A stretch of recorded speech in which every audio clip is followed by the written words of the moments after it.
Spotlight.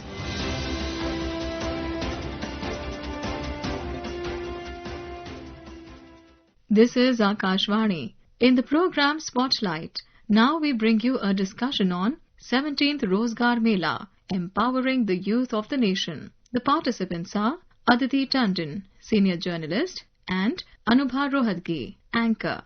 Prime Minister Narendra Modi addressed the 17th edition of Rozgar Mela and handed over appointment letters for government jobs to over 51,000 candidates across the country via video conferencing today. Political analyst Aditi Tandon now joins me in Akashvani's Spotlight program to discuss various aspects of this program and its significance. Aditi, welcome to the program. Thank you. Aditi, since the launch of the Rozgar Mela initiative on October 22nd, 2022 by Prime Minister Narendra Modi, more than 11 lakh youth across India have been appointed to various government jobs. And the Prime Minister referred to this number in his address today. Let's listen to what he said.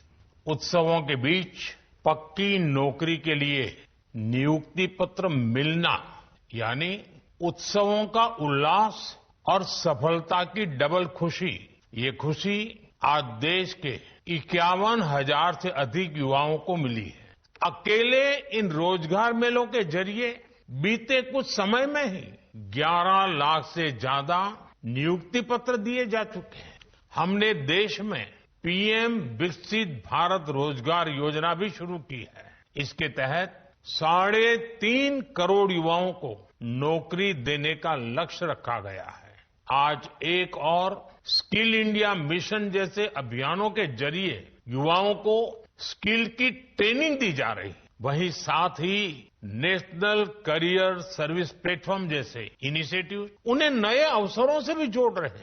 Aditi, my very first question to you is that how does the Rozgar Mela initiative differ from other government employment programs? The core difference, Anubha, is that in other government programs which had so far been followed for employment and recruitment purposes, the candidate or the aspirant had to come to the government. In this case, the government is going to the aspirant. The issue here is that the National Skill Development Corporation under the Ministry of Skill Development has been given this mandate that you organize Rozgar Melas on a regular basis. The idea is you know how many vacancies exist in the government system. Every ministry has a tabulated format. How do you fill those vacancies in a time-bound manner? Because time is of essence in a very global and competitive world. We have to save time because time is money, time is productivity these days. In the previous systems, what was happening? Mostly the youth were registering in employment exchanges. There were concerns that a lot of times, often, the youth were not getting calls for a long period of time. There were also apprehensions of corruption, of underhand dealings in offering jobs because, it was not a very transparent system. Right. It was not an online system. It was a human interface. So the more human interface you have, the more scope there is of non-transparency. The entire digital push of the government, the main objective of this digital push is basically you eliminate the human interface. Everything becomes scientific, everything becomes online. A candidate comes and gets a job. So here what's happening, you already have candidates who applied in the government system. So the ministries, for instance, Ministry of Railways has say an N number of vacancies. They go to these candidates, make recruitments, do interviews in a setup which is open, like in different cities across the country. The Skill Development Corporation will go call these candidates, recruitment will be made and appointment letter handed thereof. So when Prime Minister says today we are handing over 51,000 letters, it means that at a particular location 51,000 people were recruited, handed over employment letters, immediate employment, and you come and join. So you save a lot of time, efficiency increases, and that also means a lot of economic output improvement. So in his address today, the Prime Minister said that the appointments made through this program are not merely government jobs, but opportunities to actively contribute to nation building. How do you view this statement given the fact that India has the world's largest youth population? Prime Minister Narendra Modi has often in his public remarks from Red Fort during Independence Day speeches and other political rallies often stressed the importance of duties. He has said that for India to become Viksit Bharat by 2047, every citizen will have to come forward and perform their duty towards the nation. Yes. So when he talks to government employees who have been freshly recruited, it is quite natural that he will ask them to bring forth or put their best foot forward for the service of the country. And he used two very important words in his remarks today. He said imandari or shuchita, which means honesty and propriety. So these are, even in the corporate world, very important values in any potential or skilled candidate, because an employee is not only a sum and substance of his talent, which is overt, which you can easily measure, but a candidate is also a sum and substance of what is not visible or what is an indirect value. For instance, the character of the person, the ethical values he brings to the table, the honesty, the loyalty factor, the propriety, because these are things you can't measure generally, but these are important corporate governance pillars. Likewise, these are important for nation building. Imagine a country where everybody suddenly starts valuing honesty and propriety. How much difference would that make? That would actually save us huge quantums in GDP, because we lose a lot of GDP to all these corrupt practices, to lack of propriety in public and private life. So if people were only to understand that these things have to be cultivated, a national character has to be cultivated if we are aspiring to become a developed nation, because there's no way around it. So that's exactly what the Prime Minister is telling new recruits. New initiative, the Pratibha Setu portal, was also launched by Mr. Modi today. Let's first hear what he said. युवाओं के लिए एक और बड़ा कदम है प्रतिभा सेतु portal. जो उम्मीदवार UPSC की अंतिम सूची तक पहुंचे लेकिन सेलेक्ट नहीं हुए, उनकी मेहनत भी अब व्यर्थ नहीं जाएगी। इसलिए निजी और सार्वजनिक संस्थान इस पोर्टल से उन युवाओं को निमंत्रित कर सकते हैं, इंटरव्यू कर सकते हैं और अवसर भी दे रहे हैं। Aditi, the Prime Minister is talking about how this Pratibha Setu portal is to do with the UPSC candidates. Now, UPSC clearing civil services or is a major aspiration of a big chunk of our youth. So, in that context, how important is the launch of this particular portal? What exactly does it do? Pratibha Setu is a very important and path-breaking reform as far as administration goes, because you see the Union Public Service Commission, which actually entered its 100th year in October, which tests and recruits central civil services for various departments of the government, including the elite services like the Indian Administrative Service, the Indian Foreign Service, and other such services. Now, what is happening is, Anubha, for years on end, UPSC has been conducting this examination. We all know it's a highly aspired for examination. Everybody has dreamed on some occasion in life to be a bureaucrat. So what I'm trying to say is around 13 lakh candidates take the preliminary examination every year. Out of these 13 lakh candidates, around 2,500 reach the interview stage. Out of the interview stage candidates, around 1,000 are finally selected for absorption in the services. And if you only take the Indian Administrative Services, only 180 are selected. So that's the level of competition. But is it anybody's case that candidates who are making it to the stage of the interview are not good enough? No. It is a welcome thing that they have realized that these people who reach the interview stage are as good as finally those who get selected, because interview again, many factors play. Yes, absolutely. So, but these people have come through the prelims layering, they have come through the mains. So they are high caliber people. Now the Pratibha Setu will have the database of all these people, around 2,500 who've reached the interview stage annually, imagine. And the corporate world, private as well as public, they will be connected. All these big people who want to recruit the talent will be connected to the Pratibha Setu. Everybody can go and see the talent pool that's available, and these 2,500 people do not have to waste their effort. Right. They will get absorbed in great jobs because they are a ready talent pool which the UPSC has screened, and UPSC has maintained its credibility for a century now.